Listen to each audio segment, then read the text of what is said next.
month ka ng mommy. Pwede ka na magkain. Oh, ito pa sis, Yeah. kami Well, rin. ang dami Meron din kami ni RR for you, Yes. di Happy ba? 1 month for you, sis. Thank you. Kasi thank sinobrahan you. ko yung para kay Wow, Ian yung... gift. Para kay Ian yung iba. Yung Tsaka iba, yung- okay. Tama. Oh, di ba? Ayan, nagtipid talaga sa pagbabalot. Isang ganunan mo lang dyan. Kasya sa'yo, te. Ay, grabe, kasya-kasya sa akin to. Akin na lang. Bagong top mo lang. Ay! Ganun yung nakalagay. Pareho talaga tayo. Polka dots din. Hello. Siyempre, kung meron mga damit-damit, kailangan may mga... Damit din. May ano. Ay, wow! Oh! Ay, Stella. Ay, uy. Taray! Nice, nice. Taray! Oh, di ba? Happy first month, LJ. Thank Yay! you. Sis, congratulations ulit. You know what? God is good. Nung nalaman ko talaga na finally buntis ka na, as in, mangyak-yak talaga ako. Alam mo yun, excited ako for you. Thank you, thank you. Alam mo naman yung pinagdaanan namin, di ba? Ang gusto ko talaga ng baby girl. Sana next na baby ko, baby girl. Oh, i-claim mo na yan, sis. Claim Girl niya, lang, nag-pray next ko na kay yan sa Kalen. prayer book ko. Yes. LJ, patingin naman kami ng pictures ni baby ko. Oh, Ay, sige, sige. Ginawa kong album dito sa PLDT. Ayan. Fan ko. O, di Oh! ba? Sabi sa inyo, fan siya. Baby pa lang, no? Grabe. Thank you. Baby pa lang po yung Ayan. kanyang I love Daddy Bonsi niya. Blue, syempre to context, di ba? Favorite color, pink. Kailangan pink. Ayan, pink din. Yeah, yung outfit na yan, actually. Nung nilagay ko yun sa hospital bag, sinabi ko kay Jimmy, make sure that she has her lap out. If she's not wearing it, I'm gonna be pissed. Talagang para... Sure na cute yung first picture. Oo naman.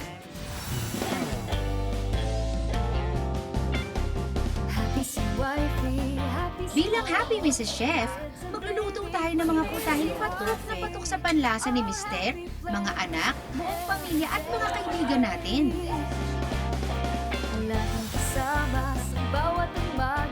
Bilang happy new mommy, pagsasaluhan natin ang hirap at ligaya ng pagiging isang ina.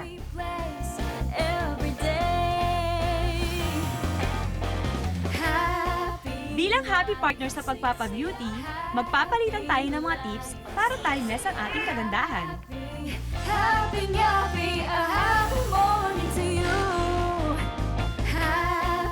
Bilang happy mami rakitera, magtutulungan tayo sa pag-asenso.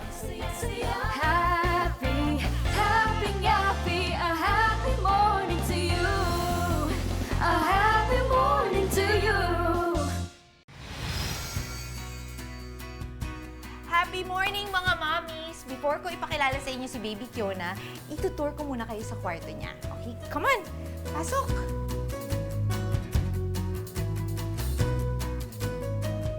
As you can see, para na kaming department store dito dahil sobrang daming mga nagbigay ng mga regalo. I had 3 baby showers, so we're very blessed with our friends and yung mga family na nagbigay. And we also have mga toys na pwede niyang gamitin pag older na siya. So yan. Dito naman, of course, kailangan niya ng wardrobe. So yan. Yan yung mga damit niya. If you notice, medyo pink, halos pink lahat. Kasi favorite color ko is pink. And ang tagal ko naghintay magka-baby girl. And after 4 years, so nag-all out talaga ako sa pink. Lahat talaga pink, di ba? This is my favorite one dahil super cute and super tutu, di ba? So it's for my princess na princess yung dating. So ito naman yung mga shoes niya. Actually, karamihan sa mga shoes niya, hindi pa niya masuot because she has tiny feet pa. So since hindi pa siya masyado nakakapag-shoes, may mga socks ngayon na uso na mukhang shoes. O, diba? Cute na. And syempre, dahil basketball player ang tatay niya, hindi pwedeng mawala ng Jordan shoes. Jordan socks. Meron na rin siyang onesie na Jordans. Okay, dito naman tayo sa crib niya. Right? First, I'll explain first. Itong wall na to, itong mural, believe it or not, ako gumawa niyan. I believe it was the time na nag-nest ako. They say kasi, di ba, pag 3rd trimester, usually there's a nesting period. Meaning, yun yung time na inaayos mo yung mga gamit ng baby. Parang gusto mo yung organize lahat. Tapos, gusto mo maganda lahat. As you can see, pink na naman, di ba? So, ayoko na ibang color, pink lang.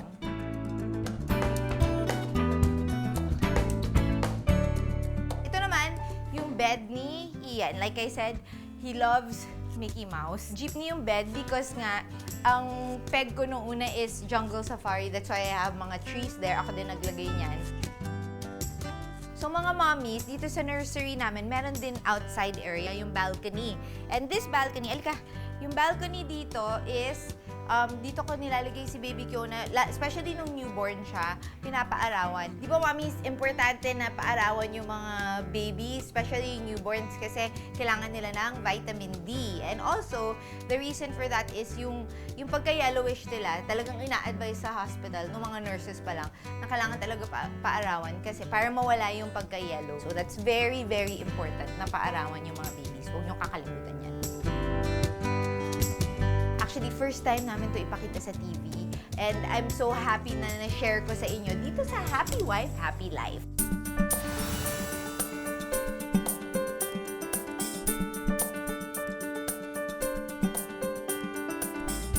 Mga mommies, now ipapakilala ko na sa inyo ang aming prinsesa, Kiona Sky. Here you go. Come here, baby. It's okay. It's okay. There you go. That's Kiona. Cute ng baby niya, di ba? Ala, namumula na siya. Parang nagpupo. Ayan. So this is our baby, our long-awaited princess, Kiona Sky. Actually, yung name na Kiona is Hawaiian origin. The reason why we use that name is because nag-research ako ng mga names that mean God's gift. And Kiona actually means God's gracious gift. And it's a Hawaiian origin. It's okay, baby. It's okay. I'm just telling them what your name means. There you go.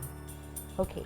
Actually, yung honeymoon namin ni Jimmy back in 2010 was in Maui, Hawaii. So, I thought na perfect yung name na yun because not only does it mean God's gracious gift, but it also has sentimental meaning because yun nga, yung honeymoon namin was there in Hawaii. Tapos yung Sky naman, if she had been a boy, I've always liked the name Skyler. Since hindi siya boy, naging girl nga siya, I still wanted to use that name na Sky kasi parang ang ganda pakinggan, ang gandang nickname. Kaya ginawa namin na Kiona Sky. So, parang pag pinakinggan mo, God's gracious gift from the sky. So, yun yung ibig sabihin nun. It's okay, namumula na siya. It's okay. Are you pooping again? Oh my gosh, ang dami. Ay, oh my God, see? Nagpupupo siya ngayon. Buti na lang, hindi masyadong yung amoy ng pupo niya. Kaya pagdating dun sa 2-year-old namin, pinapabayaan ko si Jimmy kasi malaki na, mabaho na yun. I hope you're done. Even if I'm scared minsan na parang feeling mo mababali yung ganyan kasi ang liliit ng mga fingers, ang liliit ng kamay, kailangan mo gawin eh. O, diba? Nagbihis lang ako ng ng 1-month-old, pinawisan ako. Grabe. Sabi nila, para to check kung hungry yung baby, lagay daw yung finger dito. Yan, pag naghahanap siya, ibig sabihin, gutom na siya. Okay, fine. Yan, galit na siya. Oo. I know, you're hungry. Time to eat. Wait. As you can see, talagang gutom na siya.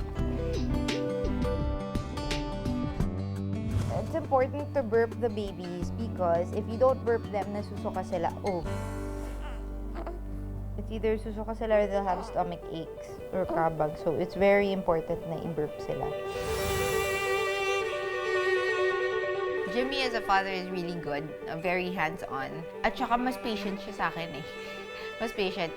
In a sense na parang sa amin dalawa, mas siya yung spoiler, yun ang sa-spoil. Mas ako yung disciplinarian. We share yung pag-aalaga kay Kiona. Yan. Expert actually si Jimmy dyan eh. He's expert sa pagpapatulog, right, baby? Tell him how you put Kiona to sleep.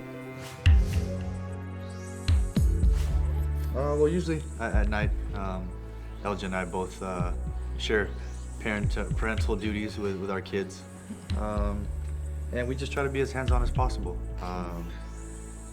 Just being with them, spending as much time, and trying to be as good a parents as we can. Okay. Yep, she's hungry again. Bilang bagong mommy kay Kiona, ang pinaka na-enjoy ko sa pag-alaga sa kanya is pag nagsismile na siya, ngayon kaya feeling ko nakakita na siya. It's something that you really can't describe in words.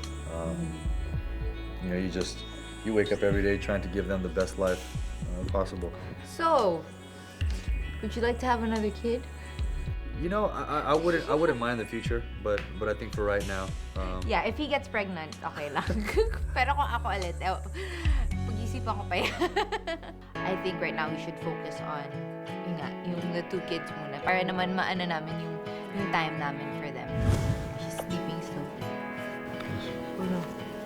Oh no!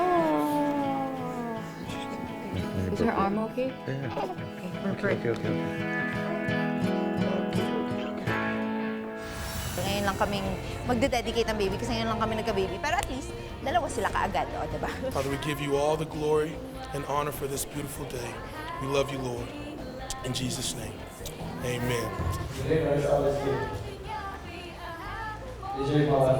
Jimmy's the more emotional one. Pero, syempre, hindi naman ako manhid. Naiiyak din naman ako. Pero, yun nga, it's really touching because it's rare for the dad or for the guy to be the more emotional one.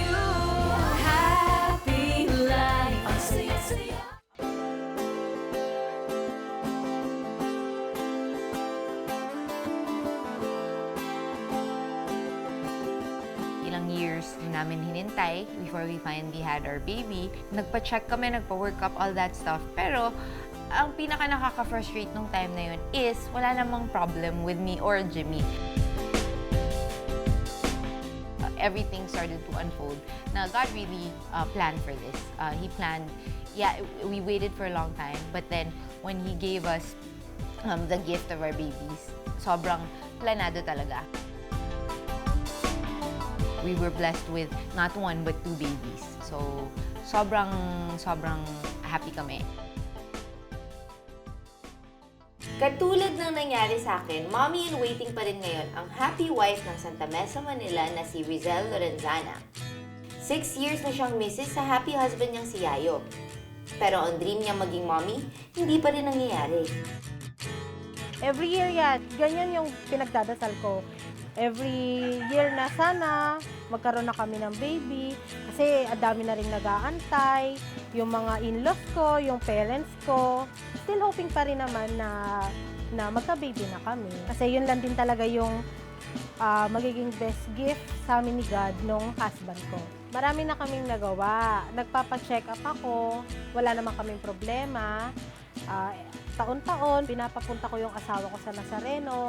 Tapos, sumayaw na rin kami sa Ubando. Nawawalan na ako ng pag-asa talaga, actually.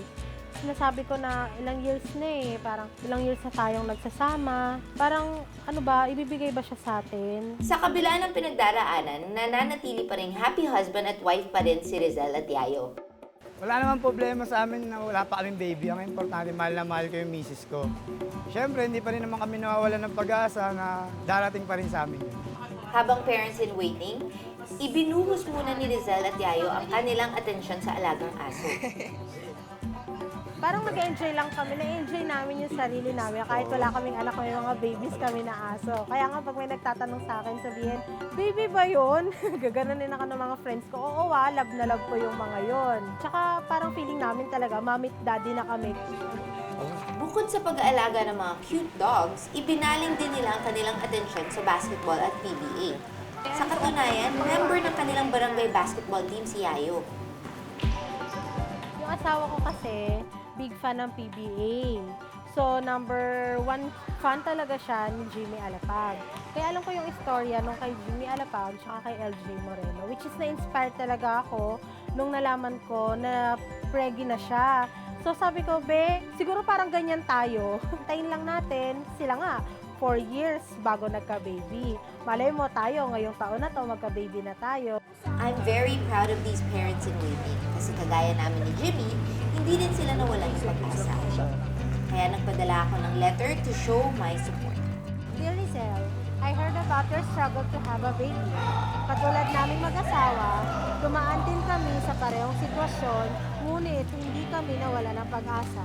Just believe in God. We believe that He had something wonderful planned out for us. And I know He has a great plan for you and your husband as well. Sincerely, thank you na mayroong nakakaintindi sa amin na sana nga tama yung Sila yung sinabi magiging niya. inspirasyon. Sila yung magiging inspirasyon namin mag-asawa. Katulad nga ng lagi kong sinasabi, just pray and believe because God will make a way. At talagang worth it ang long wait namin ni Jimmy kasi pagkatapos ng lahat ng aming pinagdaanan, finally, dedication na ng aming mga anak.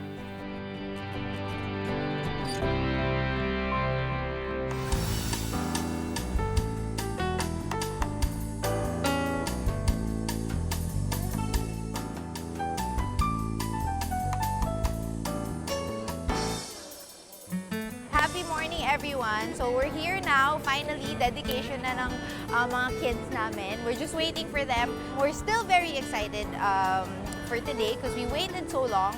After, imagine, 4 years na kaming kasal. Ngayon lang kaming magde-dedicate ng baby kasi ngayon lang kami nagka-baby. Pero at least, dalawa sila kaagad, o, diba? Before the year ended, we dedicated our kids, si Kiona and Ian, because yung family namin came home. Yung parents ni Jimmy was here. Kompleto yung mga kapatid ko. My mom came home after 14 years. So, feeling namin perfect time na i-dedicate sila. God, we thank you for Kiona. God, thank you for her life. Lord, thank you for the gift that she is. Father, we give you all the glory and honor for this beautiful day. We love you, Lord. In Jesus' name, amen. Amen, amen, amen. Can we give them a round of applause? I always pray that they grow up to be a man and a woman of God, and I pray that they bring glory to God because, you know, they're such a special gift to us.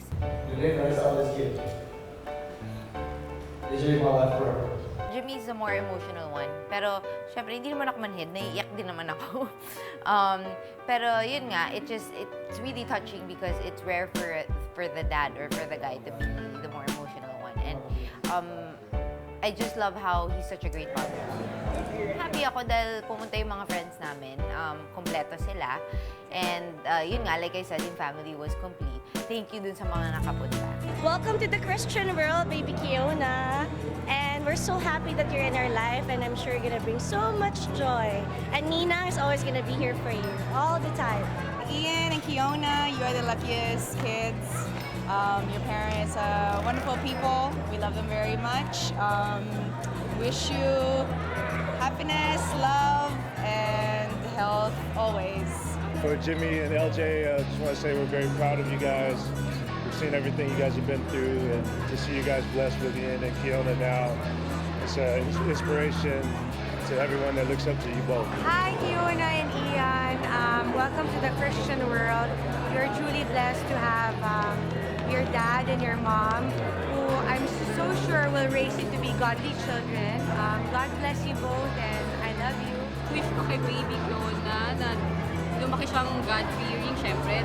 And kay Ian, syempre sana talagang magturingan sila na sobra-sobra talagang protective siya kay Kiona. Sana lumaki siyang yun nga, God-fearing din. Ang wish ko for Kiona is that she'll just be showered with good health, and I know that she'll be a very good little sister to Ian. Enjoy na nga siya sa lives niyo, and I'm sure marami din siya mga ibang tao na mapapasaya. Thank you, thank you. Selfie tayo. May phone, ayan.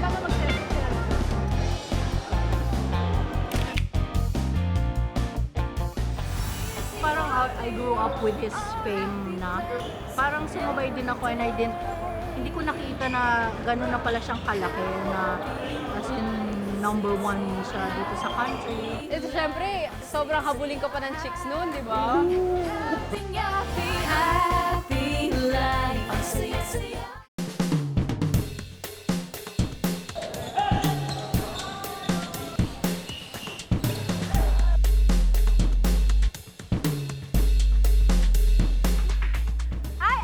Connie Meyer-Hofer, isang proud and happy PBA wife. Kanino pa ba ako magmamana? Eh di syempre, sa kapatid ko na asawa ng isang PBA legend na si Alvin Patrimonio. Walang iba kundi ang aking ate, Cindy Connie Patrimonio. Mula noon hanggang ngayon, I'm a proud PBA wife, ang ilaw ng tahanan ng Patrimonio family, and the one and only owner of Alvin Patrimonio's heart. Anong sa inyo? High five! Low five! Go PBA wives!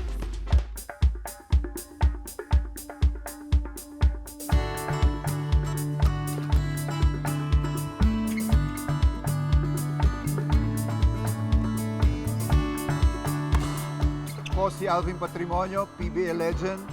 Hardcore sa court, pero hardcore din sa pagmamahal sa aking love na si Cindy Patrimonio. Love you!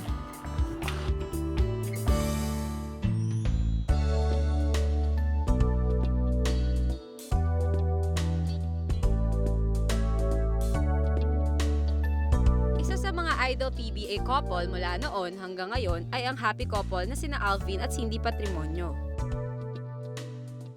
Married for 26 years pero hanggang ngayon, sing tamis at sing sarap pa rin ng paborito nilang Banana Q ang kanilang pagmamahalan.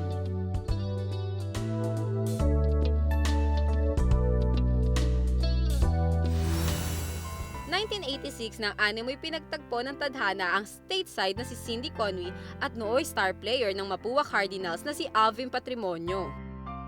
One time nagpunta kami sa Broadway kasi doon may parang video shop. Ayusin mo yung kwento mo Doon kami nagre-rent ng Betamax. Betamax pa nun, Oo, or Betamax VHS. sa uso na no. Nakita ko nga yan sa video nyo. Tapos, Nandun din siya, nasa phone siya, may kausap. Mahihayin din ako katulad ni Rico. oo nga eh. Kasi pareho kayo ng birthday November.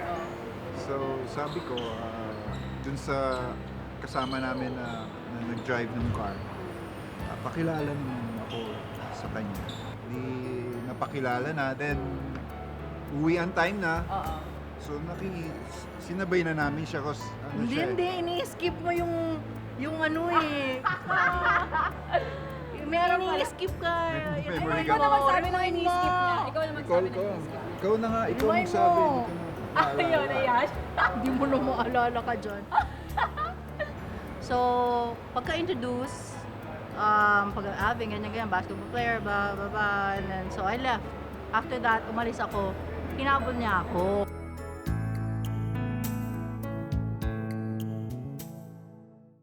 Mike Jones, sumaksak sa loob. Wala. Alvin Patrimonio, initsap mo, lumabasok! 1990s nang umusbong ang karir ni Alvin sa PBA at halos kasabay ng kanyang pagsikat, nagbunga ng supling ang kanilang pagmamahalan sa murang edad. 17 years old si Cindy at 19 years old naman si Alvin. Sa pagiging popular niya nun, hindi ko kasi parang I grew up with his fame na. Parang sumabay din ako and hindi ko nakita na gano'n na pala siyang kalaki na as in number 1 siya dito sa country. Eh, syempre, sobrang habulin ka pa ng chicks noon, di ba? So, paano nyo napanatili na ganyan yung yung family nyo, na masaya, na nabuo, ganyan? Kumbaga, ang relationship naman will last long pag yun nga, you made choice na to keep it, to fight for it, to work for it. Kaya yun siguro ang ginawa namin. Katulad ng ibang mag-asawa, their marriage wasn't perfect. Humarap din sila sa mga issue at kontrobersya na sumubok sa kanilang relasyon. During the times we were, of course may trouble time yan eh. May time na I didn't want to give up. So I kept fighting for it. And then may time naman na I wanted to give up, he didn't want to give up. So parang pag pareho talaga kayong mag-give up, that's the time yung marriage mo will break up. Yeah, nothing comes easy talaga kahit sa marriage, mahirap talaga. Journey yan eh. And siguro for me, naging model din sa akin ng parents ko.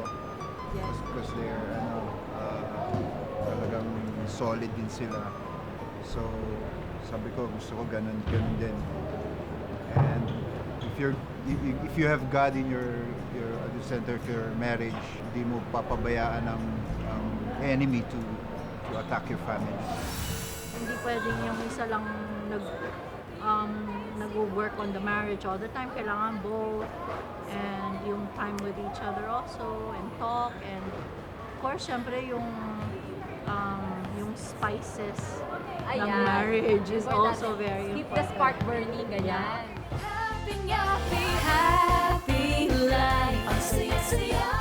Sa loob ng 26 years, ano kaya ang sikreto nila upang manatiling happy husband at happy wife ang isa't isa? Busy person kami. May chance talaga to be with the family. Yun lang. Talagang Kailangan yung bonding di nawawala, di ba? Grab the opportunity. Parang at least once a week talaga meron talaga kayong bonding with family. Yun, yung dating, watch a movie. So ate, ikaw naman, anong ginagawa mo tuwing may kuya hapon? Anong effort mo? Secret. No, like when he comes home, like cook yung the mga stuff na pag-aalaga. mga gusto Yes. niya, o yung mga alaga, and of course yung mga bata. So when he wants to rest, make sure he gets the rest. Yung time na naglalaro pa siya noon, talagang Yes. he gives more than 100% sa game. So he has to sleep. So after talaga ng practice niya, he would sleep, and I make sure that the kids don't bother him para makaperform siya really well sa games niya. Biniyayaan sila Ate Cindy ng 4 na anak, ang mga magaganda at mga gwapo kong pamangkin na sina Christine, Angelo, Clarice, at Asher. Paano naman sila bilang happy parents sa kanilang happy children? Full support naman when it comes to their decisions, yung gusto nilang career. Andyan lang ako to support them, to encourage and challenge them na not to give up, saka laban lang sa buhay. I'm sure kami naman as parents gusto namin maging successful ang mga kids namin. So, andyan ka ma'am, we pray for them, and yung support very, very important. Para naman magkaroon ng happy life tulad nila, eto naman ang kanilang happy advice. Dahil nga idol ko silang dalawa, dahil 25 years na silang kasal, magkasama, ano namang maa-advise nyo sa akin, sa mga viewers, to live a happy life? Pag hindi kayo nag-give up with each other, nandun yung love and respect, I'm sure malayo ang mararating ng marriage niyo. Ang just to have patience, and then never forget yung time na you guys spent with each other. Enjoy. Together, enjoy. Hindi pwedeng yung isa lang nag-work on the marriage all the time. Kailangan both, and yung time with each other also, and talk, and of course, syempre yung spices ng marriage is also very important. Keep the spark burning, ganyan. Sabi nga nila, behind every successful man is a happy woman, a happy wife. Swak na swak ang Ate Cindy at Kuya Alvin ko dyan. Sa gitna ng maingay, makinang at mabilis na takbo ng buhay PBA, nagawa nilang patunayang love conquers all, even basketball.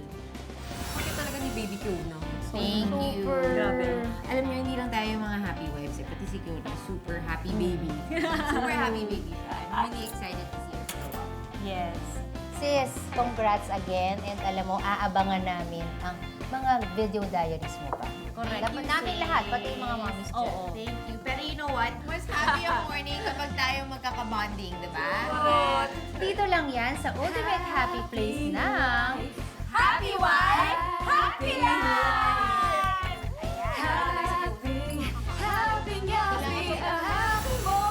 Ngiti man liig ko, may stretch marks, tapos meron ako dito mga pimples, tapos meron akong stretch mark dito, saka yung itim ng kilikili ko. I wanna beautiful again for myself and for my husband. ang mga babae matuon naman maraming ways para maibalik ang ating alusyon, ating kaseksyan, babalik at babalik. Mabuti maraming laman, pero dapat maayos, diba? Kaso wala akong katulong. Ano to, may sariling buhay na. Sayang tuloy, no?